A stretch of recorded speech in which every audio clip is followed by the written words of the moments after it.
CIMAC Radio presenta Contrafuego, el momento para reflexionar y compartir entre chicas.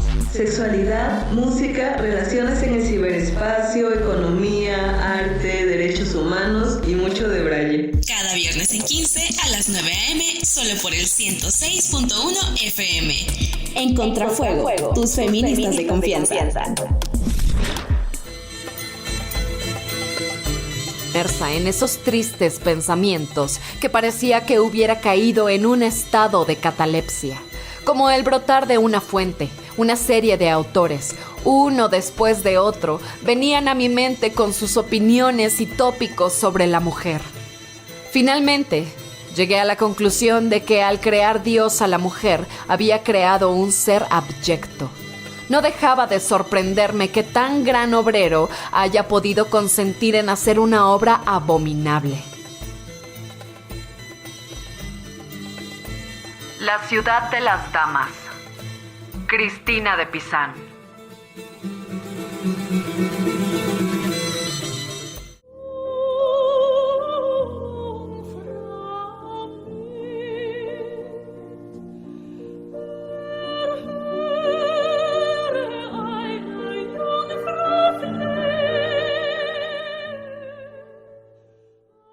Hola, bienvenidos, bienvenidas a su programa Contrafuego. Hoy, como otro día, estamos aquí con Sonia. Hoy vamos a hablar sobre religión y mujeres, como qué papel han jugado las mujeres en la religión. Tenemos a una invitada muy especial. Ella es Silvia, es sexóloga, es ministra eucarística de la Iglesia Episcopal en México. Entonces, sí, ella nos va a estar introduciendo a este tema el día de hoy. Pues efectivamente les queremos compartir un dato bastante interesante sobre Silvia, que es que tiene una trayectoria bastante amplia, no solamente en temas espirituales, sino que también es sexóloga, ha trabajado, también has colaborado con AHF, ¿verdad? Con algunas cositas así. Sí, también, exactamente. Ay, pues excelente, Silvia, un gusto tenerte aquí. Quédense con nosotras porque efectivamente vamos a estar hablando de la relación que hemos tenido las mujeres con Dios, con las diosas, porque también, ¿no? Si Dios es todo, también es mujer. Si les interesan esos temas, vete preparando tu cafecito, échale un poquito de azúcar y nos vemos aquí, que esto es Contrafuego. Les recordamos que nos pueden encontrar en Instagram Como Contrafuego24. Les esperamos cada viernes en 15 a las 9 a.m. por el 106.1 FM. Encuéntranos en Spotify y SoundCloud como CIMAC Radio. Contrafuego. La actualidad con mirada feminista.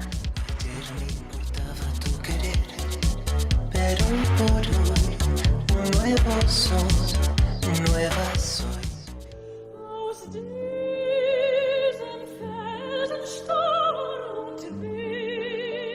Las esperamos aquí nuevamente en Contrafuego y nos quedamos hablando con Silvia sobre, cuéntanos, qué ideas podemos sacar primero de la relación de las mujeres, para empezar con la espiritualidad. Sí, bueno, primero muy agradecida por la invitación, además hablar de este tema que me encanta, me apasiona. Y la historia de Dios y las mujeres, la espiritualidad es muy, muy, muy antigua, es casi yo diría que desde la existencia del ser humano, porque pues cuando el ser humano, digamos, cuando nuestros antepasados, simios, primates, empiezan a convertirse ya en el Homo sapiens, pues una de las primeras preguntas que los chimpancés nos hacían y que los seres humanos sí, es ¿por qué pasan muchas cosas? ¿Por qué llueve? ¿Por qué el sol se va y regresa? ¿Por qué tiembla? En fin, muchísimas cosas. Y entonces los seres humanos empiezan a pensar y a concebir en un ser superior, una divinidad, ¿no? Le hemos llamado de muchas maneras. Y en un principio las divinidades, aun cuando pues son seres espirituales, no corporales, no humanos, pues siempre han sido representadas con un género, ¿no? Y en un principio eran mujeres. De hecho, hay un libro buenísimo que les recomiendo, escribió Pepe Rodríguez, así se firma como Pepe Rodríguez, un escritor español, que se llama Dios era mujer, y habla de cómo en el principio de los tiempos las divinidades eran femeninas, por una razón muy sencilla, y además a mí me parece muy lógica, muy, muy clara, porque pues la mujer, la feminidad, esta energía femenina es la creadora de vida, ¿no? Quienes nos reproducimos biológicamente, y entonces es como una metáfora, decir, bueno, si la mujer es la que es capaz de dar a luz a un nuevo ser, pues entonces fue una mujer la que creó todo el universo, ¿no? Y entonces, en diferentes culturas, que eso es lo interesante, no solamente en Europa, en Asia, sino también en América la Pachamama, que pues seguimos hablando de la Madre Tierra, Gea, que pues es la tierra, ¿no? La diosa tierra. En la India también muchísimas divinidades femeninas. Y hay otro libro muy interesante, Einer, se llama la escritora, ahorita el nombre de ella se me va, pero se apellida Einer, y el libro se llama El cáliz y la espada. En la alusión, el cáliz es esa copa que podría asemejarse al pubis femenino, y la espada, pues un elemento fálico, ¿no? Masculino. Y habla de cómo también, coincidiendo con Pepe Rodríguez, en un principio las divinidades eran femeninas. Lo interesante en el planteamiento que hace ella es que dice que las mujeres tenían una participación en la sociedad exactamente igual que la de los hombres. La descendencia era matrilineal porque no se sabía quiénes eran los padres, aun cuando en algún momento, porque esto no fue así desde el principio, por eso también era esa magia, ¿no? Es decir, ¿cómo es que una mujer queda embarazada? Bueno, pues es gracias a la intervención de la diosa, ¿no? Incluso me viene a la mente, por ejemplo, la Venus de Willendorf, esta figurilla que encontraron desde miles y miles de años, que es un ser con una cabeza. Es muy interesante porque no tiene un rostro definido, sin embargo característico. Digo, si se meten a Google, ponen Venus de Willendorf, van a salir un montón de imágenes y la van a poder ver. Unos senos muy muy muy grandes, caderas muy anchas también, la vulva incluso un poquito abultada.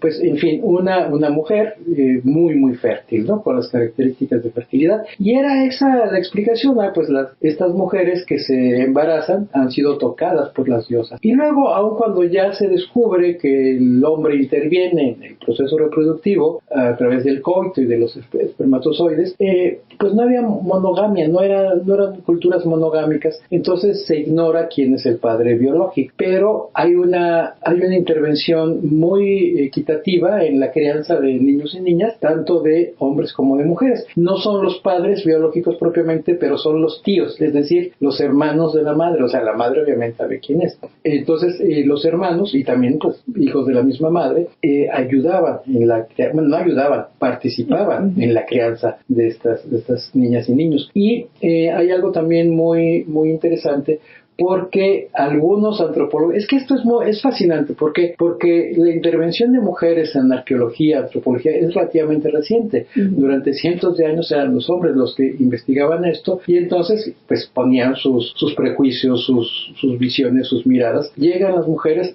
y tienen pues lo que conocemos como perspectiva de género y descubren otras cosas. Además de que también descubren, gracias a la ciencia y a la tecnología, elementos que permiten calcular la edad de los objetos con mucho mayor certeza que el carbono 14. El carbono 14 me sirve para saber si este objeto que yo encontré en una cueva tiene 1000, 2000, 5000 años. Pero después de los 5000 años ya no sé qué tanto. Entonces pude haber tenido 15000 o 20000 o 50000 y el carbono 14 ya no me lo registra. Hoy hay instrumentos mucho más precisos, y entonces han descubierto que mucho antes de que hubiera instrumentos bélicos, ¿no? Armas, lanzas, flechas, etcétera, había herramientas de labranza. Entonces lo que dice la investigadora es que las mujeres, más bien las sociedades con divinidades femeninas, tenían una cultura de la colaboración y agrícola. Y aunque era matrilineal la descendencia, no era un matriarcado, que es lo que ella subraya claramente. Dice, no, o sea, para quienes ven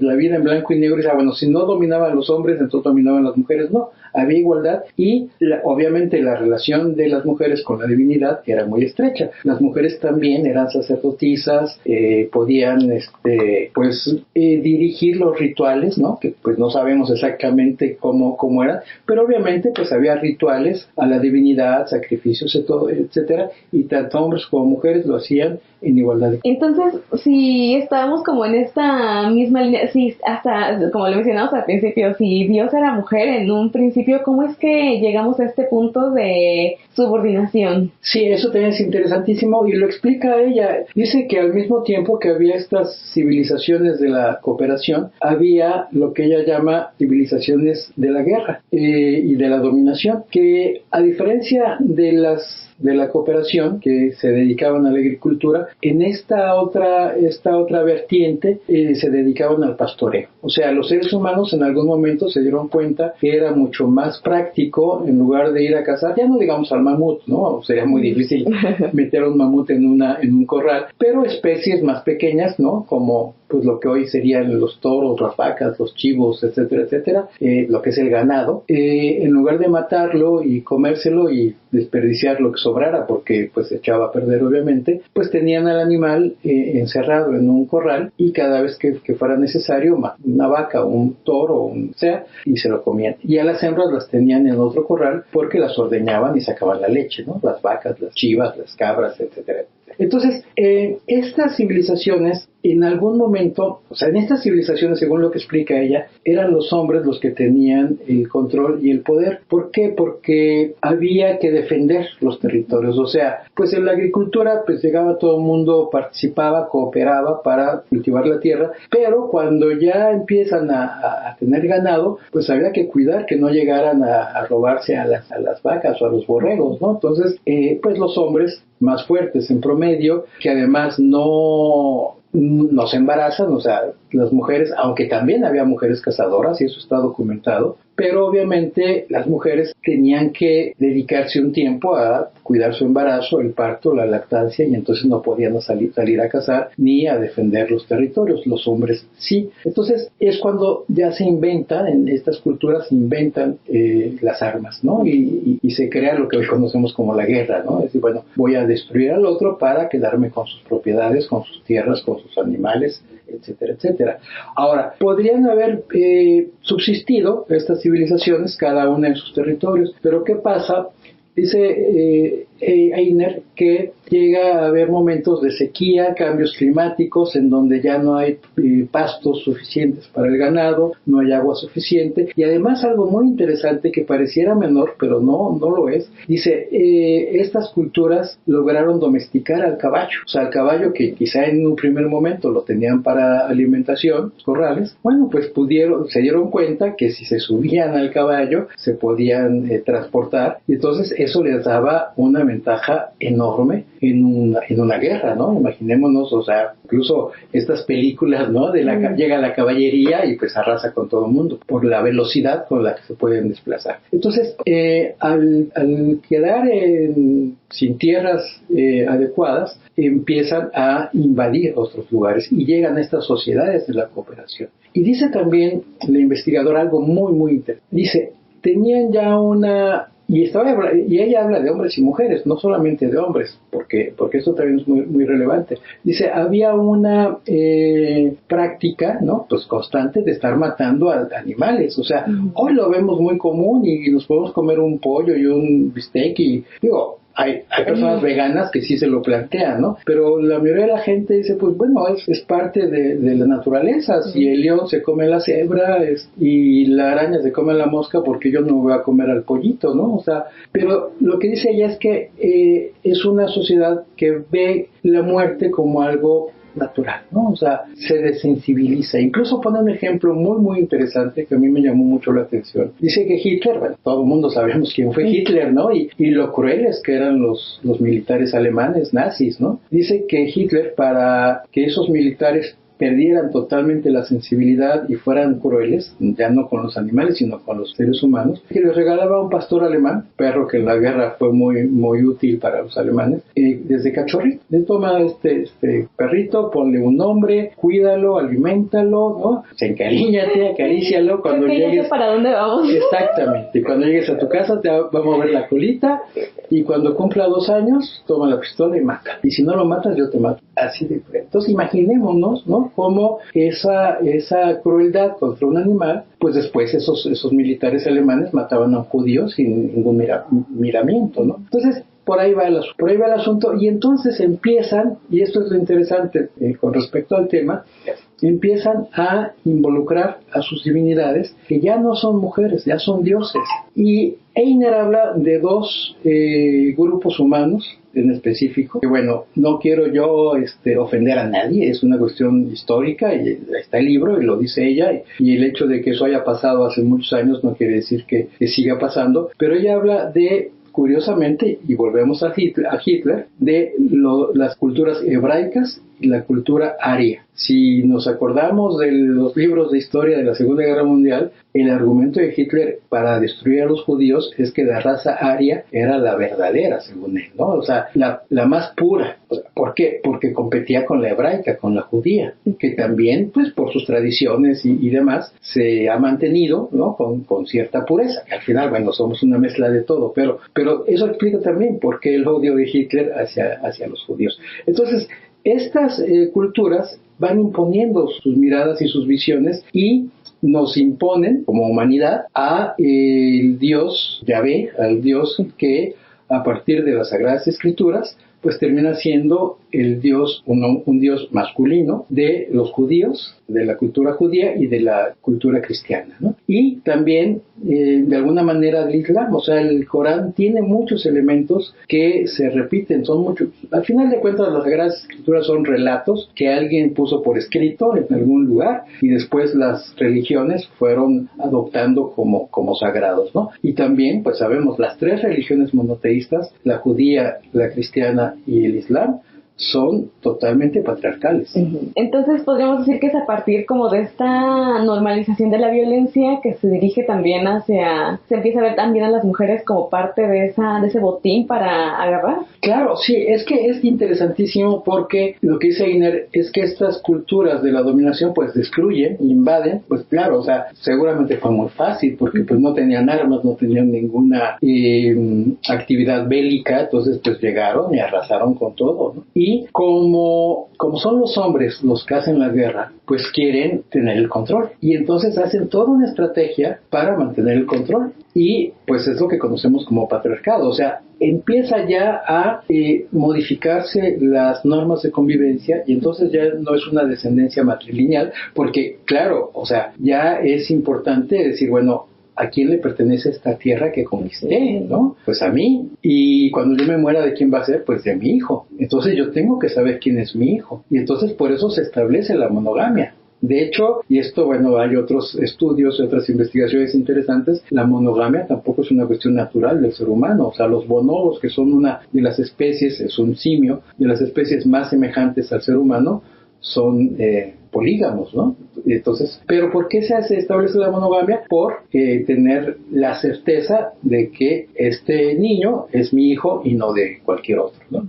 Y entonces, la Biblia, que es un libro histórico, o sea, además de un libro sagrado para muchas religiones, es un libro histórico que tiene un montón de relatos que nos van dando cuenta de la manera de pensar de estas culturas. Y eso lo vemos clarísimo, y también Einer pone el acento en ese asunto, en el tema del Génesis, de la creación del hombre y de la mujer. Porque hay dos relatos, o sea, la gran mayoría, y esto cuando tengo una plática al respecto y cuando la doy, le pregunto a la gente que diga cómo fue que Dios creó al hombre y a la mujer, y cuentan la historia del muñequito de barro que hace Dios, le sopla y hace a Adán, pero pues, Adán se aburre y Dios dice, fíjate nada más qué frase, ¿no? Es lapidaria para las mujeres, no es bueno que el hombre esté solo, hagámosle una compañera. O sea, pues somos las muñequitas de Adán, ¿no?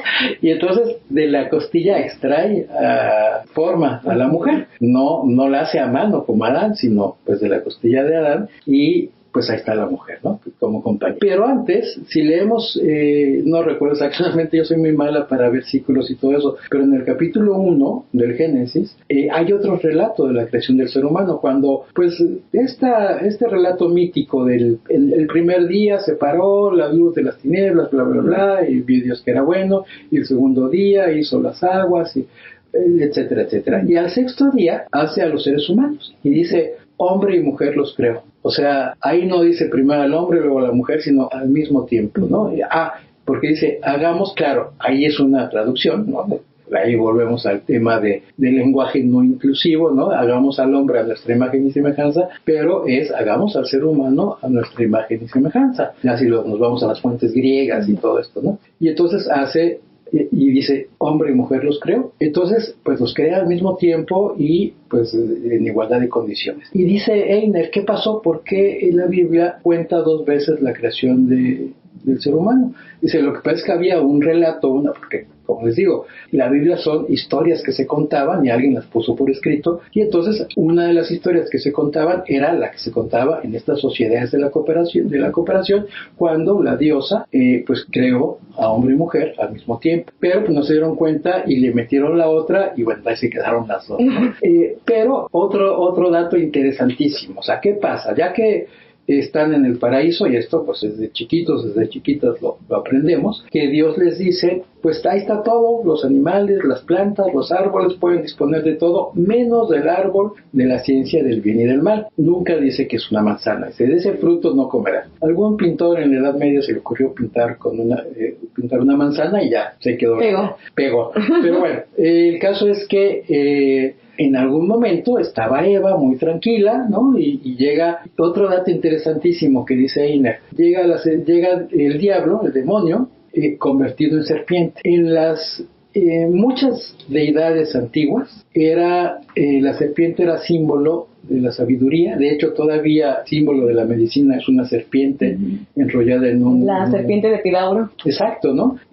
Porque se vinculaba con las diosas. Entonces, ¿qué es lo que busca decirnos este relato? Que esas diosas femeninas son el demonio. Y por eso tienta ¿a quién? A la mujer. O sea, no es Adán, no es el hombre el que desobedece a Dios, es la mujer. Y aunque el hombre también come del fruto, y se lo dice, está en la Biblia, él dice, no, Dios, fue la mujer que me diste de compañera la que me hizo desobedecer, ¿no? O sea, y desde entonces... Todavía pelón y con piojo. Exactamente, ¿no? Y entonces ahí se empieza a generar una relación de las mujeres con la divinidad muy, muy diferente. Y otro detalle antes de terminar este comentario, como castigo, bueno, a Adán le dice comerás el pan con el sudor de tu frente, y a la mujer le dice estarás sometido a tu marido. O sea, ¿qué quiere decir eso? Pues que antes no estábamos sometidas al hombre. O sea, eso también nos da esa información. Antes éramos iguales, pero a partir de esa desobediencia o supuesta desobediencia que nos cuenta el patriarcado, somos las mujeres las que debemos estar sometidas a los hombres. Y bueno, y la Biblia está llena de situaciones en donde las mujeres pues son las malas de la película. Sí, bueno, hay un chiste que dice la otra versión del mito del Génesis, que dice, pues en realidad era Adán el que le andaba ofreciendo la manzana a Eva y Dios los descubrió y por eso se le atoró en el cogote y por eso tiene la manzana de Adán. Bueno, no lo había escuchado. Pero sí, está bien interesante todo este recuento que nos da Silvia, porque, bueno, al menos como para las personas que no leemos tanto la Biblia, pero que crecimos en contextos súper religiosos, pues sí hacer como esta reflexión de todo este discurso y de todo lo que conlleva, sí está bien interesante. Sí, porque como les digo, está lleno, ¿no? O sea, por ejemplo, en el Levítico, pues, ¿qué nos dice la Biblia? Que a la mujer adúltera, mátala a pedradas, ¿no? Dice, junta a tus amigos, junta piedras y mátala. Pero, pues, si el hombre es adúltero, no pasa absolutamente nada. A menos que el hombre cometa adulterio con la esposa de otro hombre. Ahí sí, porque está ofendiendo a otro compa. Sí. No. Pues, sírvanse otro cafecito, creo que seguimos discutiendo esto porque todavía tenemos muchísimos otros datos que Silvia nos va a seguir explicando. La verdad ya vieron hasta qué profundidad. Entonces vamos a un corte y volvemos. Quédense con nosotras porque esto es Contrafuego.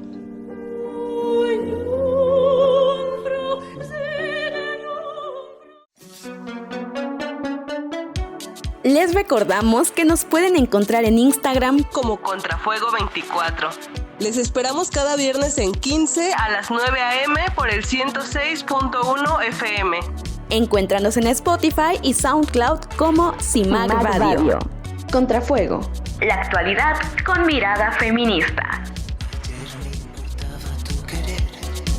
Pero por hoy, nuevos son, nuevas soy. En CIMAC Radio queremos escucharte. Comunícate con nosotras al 55 60 60 55 71 55 60 60 55 71 y déjanos conocer tus opiniones sobre nuestra programación. CIMAC Radio, periodismo con perspectiva de género.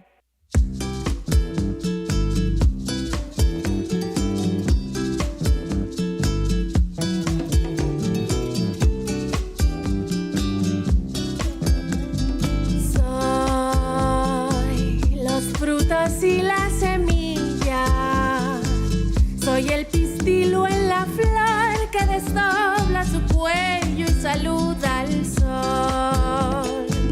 Divinidad infinita, agua de sal cristalina nacida del centro de mi creación. Oh, cuando me preguntan si soy religiosa, yo siempre contesto, soy mi propia diosa, soy mi propia voz, soy mi propia diosa, soy la revolución.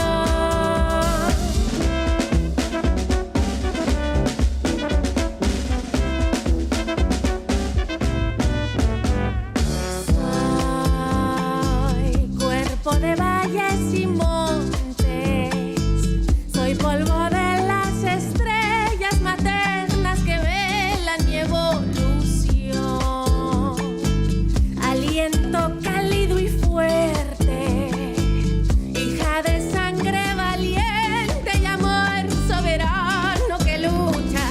Cuando me preguntan si soy religiosa, yo siempre contesto, soy mi propia diosa, soy mi propia voz, soy mi propia diosa, soy la revolución. Diosa, diosa, diosa, diosa, diosa, diosa, diosa. Desde un altar de oro me comunico con mis guías. Tengo fe en la sangre de cada guerra vivida. No tuve salida, fe en mi grandeza. Hoy es el día, mi estatus realeza. Aires de la selva, mucha piel morena. Mi paso laureles de todas mis reinas. Todas somos diosas, que no te la vendan. Creo en mí, creo en mis poderes. Creo en nosotras, creo en las mujeres. Creo en mi abuela y sus oraciones. Creo en mis sueños y alucinaciones. Creo en mis plantas y los saumerios. Creo en historias que guardan misterios. Creo que vibro con el universo. Creo en mi canto, creo en mis versos. Aurifunk con Rebecca Lane y René Ghost. Somos diosas. Soy mi propia diosa, soy mi propia voz, soy mi propia diosa, soy la revolución. Soy mi propia diosa, soy mi propia voz, soy mi propia diosa, soy la revolución. Diosa, diosa, diosa, diosa, diosa, diosa, diosa. Hola, estamos de regreso en su programa Contrafuego. Espero que como yo también hayan digerido un poco tanta información, porque de verdad estoy asombrada con la forma de explicar de Silvia y como todo el panorama que nos abrió, ¿no? Respecto a las mujeres y la religión, pero también me encantó esta parte que menciona de, o sea, porque se me hace muy lógico, ¿no? Como relacionar a la mujer con esa energía creadora y cómo se ha volteado todo el discurso, ¿no? Y después de, no, tú tienes la culpa. Sí, ay, sí, también eso. Como niño, como adolescente, yo no te pedí nacer. De tirar la piedra y esconder la mano, ¿no? Pero pues sí, Silvia, síguenos contando un poco sobre esto. Nos ibas a contar sobre la cuestión de Jesús y la iglesia, ya más hacia esta cuestión cristiana. Sí, nada más un dato muy breve para contextualizar. Este rompimiento, transformación de las diosas femeninas a dioses masculinos, pues obviamente no fue de la noche a la mañana, sino que fue gradual. Y lo que dice Iner es algo muy interesante, que estas diosas femeninas se convirtieron en madres o esposas de los dioses masculinos. O sea, por ejemplo, y aquí me encanta porque es un juego de palabras, pero la diosa Hera de los griegos era una diosa y terminó siendo la esposa de Zeus, ¿no? El dios supremo de los griegos. Entonces, y esto tiene que ver, ¿por qué? Porque la Virgen María, de alguna manera también, pues es la madre de Dios, ¿no? De Jesús. Entonces, pero ya no es diosa, aun cuando mucha gente, y ahorita vamos a aterrizar más en el cristianismo actual, pero mucha gente sigue adorando más a la Virgen, sobre todo a la Virgen de Guadalupe, que a Jesús, ¿no? Entonces, y ahí también, ¿no? Ahí, ya que tocamos el tema de la Virgen de Guadalupe, el tema de cómo se utiliza para evangelizar a los pueblos indígenas en el siglo XVI, y la diosa Coatlicue, Tonantzin Coatlicue, que era una diosa, se convierte en Tonantzin Guadalupe, que ya no es diosa, sino la madre de Dios, del Dios de los cristianos, ¿no? Entonces, es muy, muy, muy interesante. Ahora, efectivamente, y esto es lo que a mí me gustaría mucho destacar, cómo esto no es para siempre. O sea, primero, y lo que dice Einer, ¿no? O sea, ¿qué quiere decir todo esto? Que la violencia no es algo natural, la violencia es aprendida, y que no está en los genes de los hombres la violencia, sino que se aprendió y los hombres la aprendieron, y muchos hombres siguen pensando que necesitan ser violentos para ser considerados hombres, ¿no? Y esto es gravísimo. Pero bueno, eso ya sería otro tema de las nuevas masculinidades y demás. Pero que no es una condición intrínseca y que se puede modificar. Si se aprendió de una manera, podemos desaprenderla, ¿no? Y aquí hay algo muy interesante que si entramos ya al cristianismo, pues obviamente hay que hablar de Cristo, de Jesús, y cómo Jesús llega a revolucionar todo eso. O sea, si yo estoy metida en el cristianismo, la verdad es porque me parece fascinante la figura de Jesús como un ser revolucionario, un hombre que más allá de su divinidad hizo cambios radicales, porque hoy en día nos sigue pareciendo radical mucho de lo que hizo, pero no se nos olvide que Jesús vivió hace 2000 años, cuando todavía era mucho más grave. O sea, hoy las mujeres tenemos muchísimos derechos, no todos los que quisiéramos, pero no se compara con lo que había hace 2000 años. Entonces, hay muchísimas cosas con las que Jesús rompe y que a lo mejor no hemos dimensionado. Por ejemplo, esa parte, y por eso también hacía mención de este pasaje donde a las mujeres adúlteras hay que matarlas a pedradas, cuando Jesús encuentra a una mujer adúltera, que además no es Magdalena. Esa es otra de las trampas del patriarcado, porque Magdalena es una mujer muy, muy interesante, que mucha gente dice que fue apóstol, al mismo nivel o más que Pedro, Juan, Santiago, pero como era mujer, pues los escritores de la Biblia le hicieron a un lado, pero no se puede descartar su importancia y su relevancia en la vida de Jesús, ¿no? Y en el mensaje. Entonces, no es la Magdalena la mujer adúltera, es otra mujer que sorprendieron en adulterio, y aplicando la ley la querían matar. Y entonces llega Jesús y les dice, ¿qué pasa? No, es que esta mujer es una adúltera y hay que aplicar la ley. Y pues a los fariseos les encantaba provocar a Dios y ponerle pruebas, pero pues digo a Jesús. Pero Jesús era bien abusado. Entonces le dice, ok, ¿tú qué opinas? ¿Que hay que aplicar la ley o no? Claro, si decía que hay que aplicarla, pues entonces estaba permitiendo que la mataran. Y si decía que no, pues es un blasfemo y no cumple con la ley, ¿no? Y Jesús dice simplemente, el que esté libre de culpa que tire la primera piedra, ¿no? O sea, ¿qué quiso decir con eso? Que esos hombres que le iban a matar, pues también habían pecado y tenían pecados de adulterio y tenían muchas cosas. Entonces dice la Biblia que poco a poco se fueron retirando, dejaron sus piedras, empezando por los más viejos, claro, los que tenían más pecados.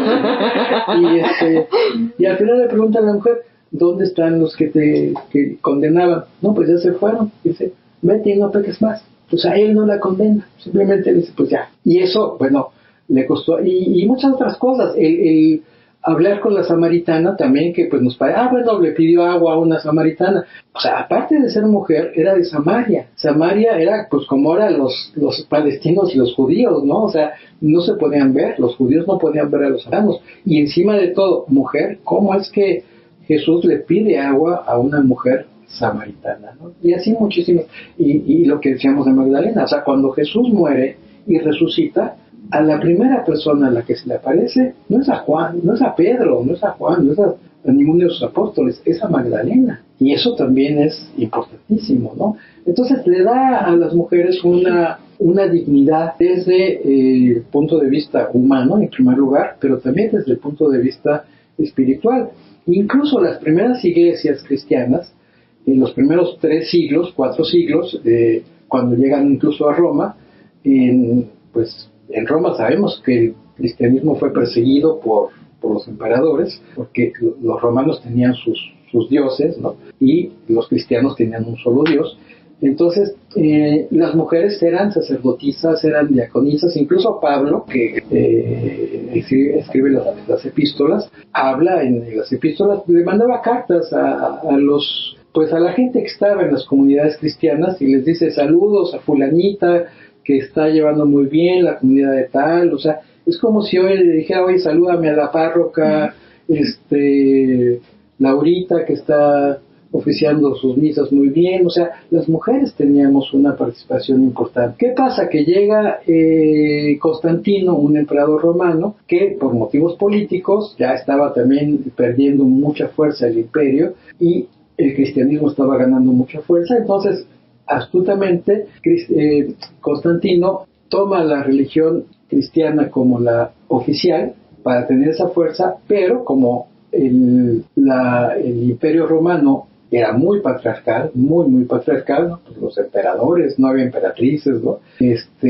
Ese patriarcado se transfiere a la iglesia cristiana y desde entonces las mujeres dejamos de tener un papel relevante en las iglesias cristianas. Bien, qué interesante. Y también me gusta mucho cómo contextualizas en que si aún actualmente desafiar ciertas autoridades masculinas dentro de la iglesia y culturalmente, pues llega a generar cierto caos, ruido. Pues ahora me imagino en esas épocas como Jesús cuestionando todas esas dogmas establecidos, sí son actos muy disruptivos de su parte. Incluso hay quien dice que eso tuvo mucho que ver para que lo crucificaran, o sea, porque pues vino a cambiar muchísimas cosas en el ámbito de lo social y de lo político. Aquí nos encanta el Jesús politizado. Sí, absolutamente. Claro. Pero ya que nos andas hablando del papel de las mujeres en la iglesia, yo quiero que nos pides algunos datos, por favor, de Hildegarda von Bingen. Y si tenemos, por ejemplo, aquí en Latinoamérica algún ejemplo también, porque también ya más de colonial el asunto.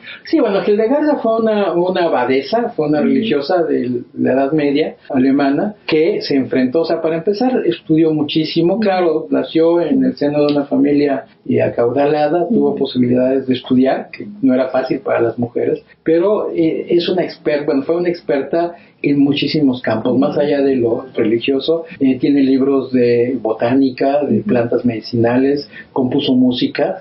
Meten a buscar música, es música sinfónica, música de Hildegarda, todavía se conserva y se graba y se ejecuta, preciosa. Y tuvo enfrentamientos con obispos y con clérigos de muy alto nivel, pero pues gracias a sus conocimientos pudo salir adelante y hoy en día es una doctora de la iglesia, incluso es conocida como doctora de la iglesia.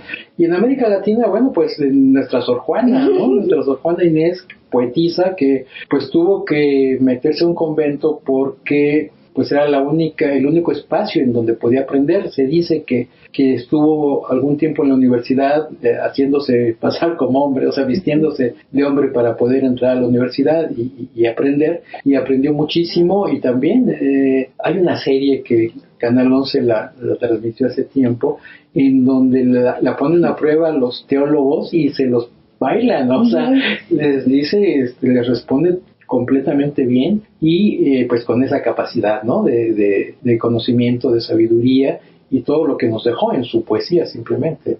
Sí, totalmente. No hay que olvidar como a estas mujeres súper contestatarias, porque siempre lo hemos sido, nada más que nos cambia el formato de la vestimenta y el outfit, pero sí, igualmente hay que reconocer como que mencionamos a dos de las grandes, pero precedentes hay, y bastantes. No, bueno, sí, Hipatia, simplemente. Hipatia es una mujer también emblemática que además ella, pues creo que fue en el siglo IV, o sea, recién estaba el cristianismo estrenado en el Imperio Romano, en el Patriarcado Romano, cuando pues ella era astrónoma, ella descubrió el movimiento elíptico de los planetas, o sea, no se mueven en círculos perfectos, sino por eso las estaciones del año, ¿no? En elipses y muchísimas otras cosas, ¿no? Y enseñaba, tenía sus aprendices que la seguían para aprender, y bueno, pues también fue brutalmente asesinada, incluso se dice que la desollaron con corales, o sea, haber sido una muerte dolorosísima, porque pues no podían permitir que una mujer supiera tanto, y ya no se diga de las brujas, ¿no? Santa Juana, que al final terminó siendo canonizada, Juana de Arco, ¿no? Que ahí el problema fue que después de que ayuda a los franceses en su guerra contra Inglaterra y se viste de hombre para poder pelear, ¿no? Igual que Sor Juana de alguna manera, pero lo curioso, y esto aquí también sería otro tema interesante, cuando ya se acaba la guerra y se la llevan a la cárcel, a los calabozos por haberse vestido de hombre, pues sigue vestida de hombre, ¿no? O sea, podría decir, bueno, ya se acabó la guerra, ya no necesitas. Entonces también deja ahí la duda si Juana de Arco no era un hombre trans, ¿no? Lo que hoy conocemos como hombre trans. Es cierto, porque aparte, que es una de las cuestiones también por las que decidimos, o sea, aparte de su amplio conocimiento, por las que Silvia es como la invitada ideal para este programa, porque es que la comunidad eclesiástica de la que forma parte es una de las pocas en Jalapa, porque la neta yo no conozco más, que estén muy abiertas a la diversidad. Entonces también hay que acordarnos de este chismecito histórico, por ejemplo, de que Sor Juana ahí se andaba también volteando a la virreina. Sí, claro, ¿no? Definitivamente. Y esto es muy interesante porque tocas un punto muy, muy importante, como pues las iglesias, no solamente las iglesias cristianas, su gran mayoría, desgraciadamente, empezando por la Iglesia Católica, Apostólica y Romana, que desde el Vaticano lanza una serie de improperios en contra de... Pues hace poquito el Papa dijo que los seminarios están llenos de maricas, así, lo dijo en italiano, pero con una palabra muy, muy despectiva, ¿no? O sea, ha dicho de las mujeres trans que somos como un arma nuclear, ¿no? O sea, una homofobia y transfobia terrible, y una misoginia también, ¿no? Porque pues estas grandes mujeres como Sor Juana, como Hildegarda, pudieron haber llegado a ser, a lo mejor Hildegarda pudo haber llegado a ser papisa, pero no podía ser ni siquiera sacerdotisa por ser mujer, ¿no? Y hoy en día, siglo XXI, las mujeres en la Iglesia Católica Romana y en muchas iglesias cristianas no pueden ni siquiera ser diaconisas, no pueden, mucho menos ser sacerdotisas u obispas, no pueden. ¿Por qué? Porque no está permitido. Incluso el Papa Francisco dijo, no, las mujeres no pueden ser ordenadas como el orden sacerdotal, ¿no? ¿Y cuál es el fundamento que dan? Es absurdo, porque los apóstoles eran hombres. O sea, entonces digo, bueno, pues los sacerdotes tendrían que ser pescadores, porque los apóstoles eran pescadores, para ¿no? seguir la tradición. Exactamente. Pero pues no, o sea, ese es el pretexto. Finalmente es el control y el patriarcado, ¿no? O sea, porque ya afortunadamente hay un montón de mujeres, incluso que han desafiado al Papa, y hay una teología feminista. Me tocó ir a un congreso de teología feminista en la Ibero hace como 5 o 6 años. Vinieron mujeres de Brasil, bueno, de México también, de Argentina, o sea, muy, de España, muy preparadas, muy capaces y con cuestionamientos muy fuertes que de verdad dices, sí, o sea, se está desperdiciando una enorme fuerza espiritual y sociológica y teológica de las mujeres y perdón que lo diga, ¿no? Pero al estar limitadas a hacer rompope. A hacer rompope, a hacer galletitas y a dar catecismo, ¿no? Sí, totalmente, porque pues acabamos, o sea, literal, este programa está dedicado como a ver el aporte que han tenido las mujeres a la espiritualidad, pero antes de que nos fuéramos a corte mencionabas también una parte importante sobre cómo la religión estaba estrechamente relacionada con el ámbito de la salud y de cómo culturalmente se traspasaron. Entonces aquí creo que podemos hablar de otro término que sería nuestra salud espiritual, también en el ámbito del autocuidado, y lo impactante que es para nosotras como mujeres en cualquiera de las de las presentaciones religiosas en la que queremos vivir nuestra espiritualidad, el saber que se nos ha colocado históricamente en esta posición de maldad y de pecado. Sí, y yo creo que hay que romper con eso, ¿no? Afortunadamente, y como bien lo decía hace rato, ¿no? Pues hay iglesias aquí en Jalapa, ¿no? La iglesia episcopal, que es una iglesia católica también. O sea, la iglesia católica romana ha querido tener el monopolio o presentarse como el monopolio del catolicismo, pero hay muchas iglesias católicas, la católica anglicana, la episcopal, la católica ortodoxa, griega y rusa, en fin, católico quiere decir universal, ¿no? Que está en todos lados, ¿no? Y esa catolicidad, pues no es exclusiva de la romana, incluso pues la romana es bastante excluyente y bastante limitada. Entonces, yo les sugeriría a las mujeres que quieren vivir su espiritualidad sin someterse al patriarcado, que busquen este tipo de iglesias, ¿no? En la Ciudad de México hay muchas también, en fin, en toda la República, y en Jalapa está esta iglesia episcopal en donde pues las mujeres podemos hacer, bueno, yo soy ministra eucarística laica, pero puedo llegar a ser sacerdotisa en algún momento, e incluso digo, no quiero llegar, pero podemos un día llegar a tener una obispa, ¿no? Y no solamente siendo mujer, sino siendo mujer trans, que eso es algo que de hecho yo confieso que yo me acerqué a esta iglesia porque yo leí que la iglesia anglicana, que de alguna manera la iglesia episcopal es una derivación del anglicanismo, en Inglaterra se ordenó a una mujer trans como obispa. Dije, bueno, si ahí se puede, si en esa iglesia se puede, creo que ahí sí que, y sí, ahí sí, aquí sí estoy cabiendo, y les invito porque a mí me consta, o sea, es real que pareciera un contrasentido ser feminista y ser religiosa, o pertenecer a alguna iglesia, o vivir la espiritualidad, y no hay contradicción. Hay contradicción cuando nos encasillamos en el catolicismo romano, que sí es excluyente y por el cual salí yo desde hace muchos años huyendo, ¿no? Digo, con todo respeto a las zonas católicas romanas que fielmente y que de verdad están siguiendo el mensaje de Jesús amoroso, ¿no? Pero me refiero a las altas jerarquías, ¿no? Desde los muchos sacerdotes, no todos, hay sacerdotes muy comprometidos, pero hay otros totalmente misóginos, homofóbicos, obispos, ni se diga, cardenales, y bueno, y el Papa que se las da de muy progre, pero si revisamos lo que dice, pues no hay sustento. Entonces, que se acerquen a estas iglesias en donde de verdad valemos exactamente lo mismo hombres y mujeres. Y de hecho hay un dato interesante, por ejemplo, creo que fue Suiza, el año pasado se ordenaron más mujeres en el sacerdocio que hombres. Y hay corrientes desde la teología feminista, de la cual yo soy ferviente militante, por decirlo de alguna manera, aunque me falta aprender mucho, pero me gustan mucho sus posturas, que empezamos a hablar de una Espíritu Santa, ¿no? Porque no tenemos por qué masculinizar al Espíritu Santo. Yo en alguna ocasión hablaba con un presbítero del Espíritu Santo y me decía, bueno, pero es que Dios no tiene género. Sí, claro, Dios no tiene género, pero durante 5,000 años nos hemos referido a Dios en masculino, entonces pues ya va siendo hora de que nos Tú lo has dicho, coincido contigo, no tiene género. Exacto. Efectivamente, y bueno, ya para ir cerrando, ¿qué podemos hacer las mujeres que andamos escuchando este programa para, pues ahí limar nuestra relación con la diosa? Porque pues hay un decremento un decrecimiento en las mujeres católicas creyentes en general en México, ¿no? Pero ¿cómo podemos acercarnos nuevamente si queremos esta cuestión espiritual? Sí, yo diría dos cosas. Una, lo que yo hice durante mucho tiempo, vivir mi espiritualidad en solitario, pues reflexionando, leyendo algunas cosas interesantes. Insisto, si nos metemos a Google y buscamos teología feminista, vamos a encontrar conferencias, un montón de cosas bien bonitas. Ahora, si queremos vivirlo en comunidad, que pues es, creo yo, más pleno, ¿no? Es como, pues sí, yo puedo ir a comerme una torta yo solita y la disfruto.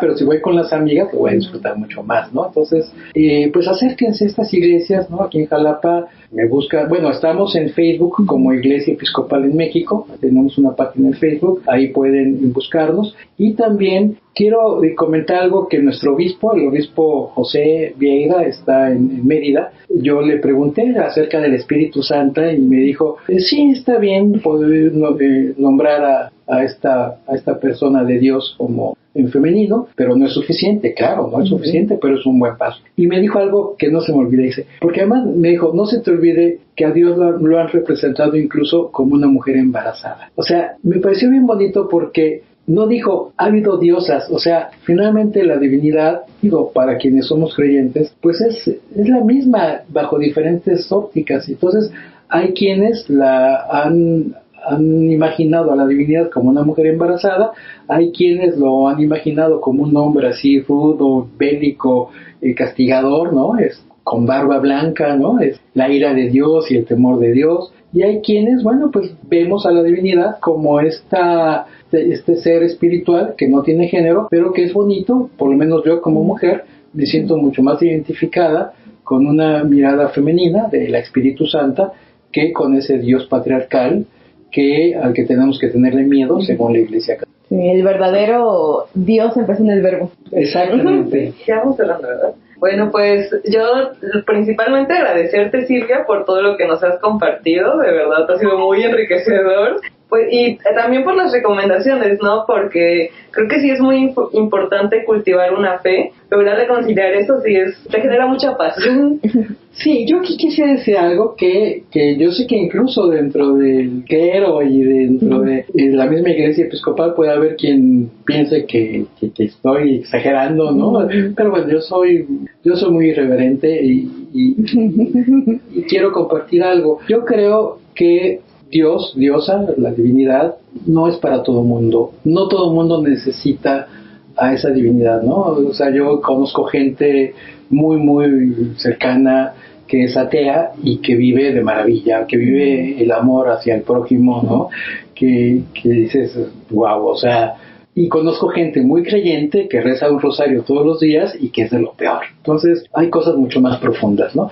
Y creo también que la divinidad pues nos llama, o sea, yo estoy aquí porque he sentido ese llamado, esa voz, esas señales, que es difícil explicar, pero la sientes, y hay gente que a lo mejor no lo siente, y está bien, o sea, no pasa absolutamente nada, ¿no? Pero a lo que voy es, si nos escucha alguna persona, sobre todo una mujer, pero también aplica para los hombres, que cree que necesita a Dios, pues las puertas de la Iglesia Episcopal están abiertas, ¿no? Porque, les digo, no solamente mujeres, ¿no? También hombres homosexuales, hombres trans, hombres bisexuales, o sea, todo mundo ahí tenemos cabida, ¿no? Incluso hemos dicho que es una iglesia para todas, todos y todes. Subversivo, ¿no? Todo viene subversivo para el 2024, atrasado pero por el año. Queremos aclarar. Pues Silvia, muchísimas gracias por compartirnos, muchísimas gracias por tu tiempo, muchísimas gracias también por tu labor espiritual. Las esperamos de nuevo dentro de 15 días. Recuerden que esto es Contrafuego.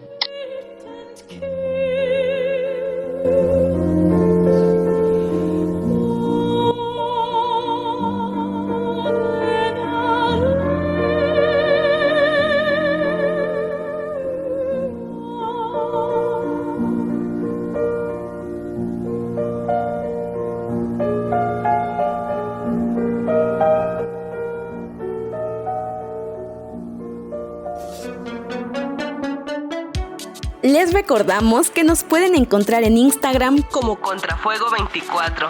Les esperamos cada viernes en 15 a las 9 a.m. por el 106.1 FM. Encuéntranos en Spotify y SoundCloud como CIMAC Radio. Contrafuego. La actualidad con mirada feminista.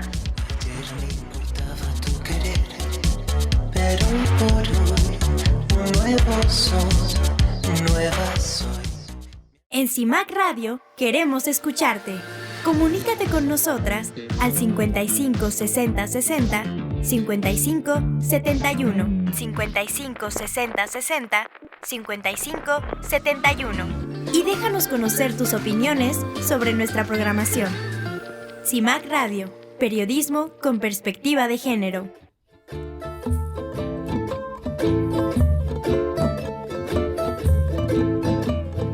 Yo soy diosa todopoderosa, bajo la montaña como el agua entre las rocas. Llego al valle, Dios hecha mujer, la tierra reverdece, es tiempo de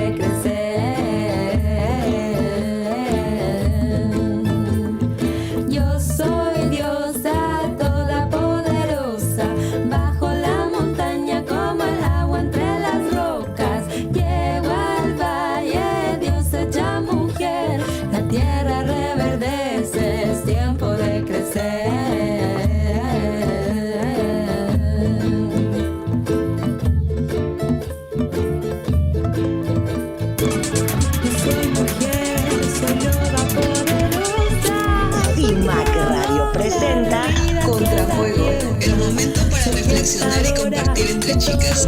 Sexualidad, música, relaciones en el ciberespacio, economía, arte, derechos humanos y mucho de braille. Cada viernes en 15 a las 9 a.m. solo por el 106.1 FM. En Contrafuego, tus feministas de confianza.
Soy gestadora de todo renacer, y aquí en mi vientre está todo mi poder. Yo soy diosa todopoderosa, bajo la montaña como el agua entre las rocas. Llego al valle, Dios hecha mujer, la tierra reverdece, es tiempo de crecer.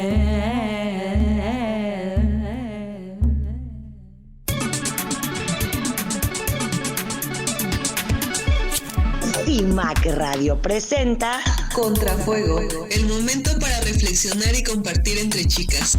Sexualidad, música, relaciones en el ciberespacio, economía, arte, derechos humanos y mucho de braille. Cada viernes en 15 a las 9 a.m. solo por el 106.1 FM. En Contrafuego, tus feministas de confianza.